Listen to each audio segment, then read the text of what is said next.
होंगे।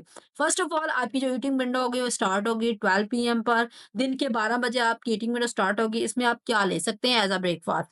Oats with nuts, honey, boiled egg या green tea ले सकते हैं, या आप whole wheat toast with peanut butter और बनाना यूज़ कर सकते हैं। इसके अलावा आप ग्रीक योगर्ट में चिया सीड्स और फ्रेश फ्रूट डालकर भी यूज़ कर सकते हैं। आपके पास 3 ऑप्शंस हैं, आप कोई भी यूज़ कर सकते हैं। सेकंड, आपका जो लंच है वो 2 से 3 बजे के दरमियान होगा। उसमें आप ग्रिल्ड फिश, चिकन, कोई भी चीज़ ब्राउन राइस और फ्रेश सैलेड और योगर्ट के साथ ले सकते हैं, या फिर आप घर की बनी हुई एक दाल कोई भी बनी हुई है उसके साथ मल्टीग्रेन रोटी और रायता सैलेड आप उसको यूज़ कर सकते हैं। और थर्ड चीज़ आप ट्यूना यूज़ कर सकते हैं विद चिकपीस, स्पिनच या ऑलिव ऑयल ड्रेसिंग के साथ। तो ये आपके पास 3-3 ऑप्शन है, आपको जो ईज़ी लगे आप इसमें से यूज़ कर सकते हैं।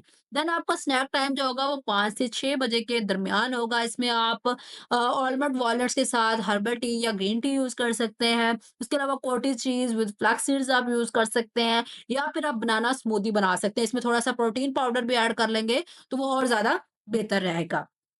देन डिनर आपका जो है वो 8 बजे से पहले हो जाना चाहिए जब आप इंटरमिटेंट फास्टिंग पर होते हैं। तो आप डिनर में क्या ले सकते हैं? आप कोई भी वेजिटेबल सूप ले सकते हैं, साथ लेमन वाटर इस्तेमाल कर लेंगे तो बेहतर रहेगा। इसके अलावा आप चिकन या vegetable stir fry with brown rice ले सकते हैं, या फिर एग को स्क्रैम्बल्ड करके साथ थोड़ी-सी सौते की हुई मशरूम और स्पिनच ये भी आप यूज़ कर सकते हैं। अब ड्यूरिंग इसके डाइट प्लान को फॉलो करते हुए आपने अपनी हाइड्रेशन का बहुत ज़्यादा ध्यान रखना है। दिन में 2 से 3 लीटर पानी ज़रूर पीना है जब आप इंटरमिटेंट फास्टिंग पर होंगे।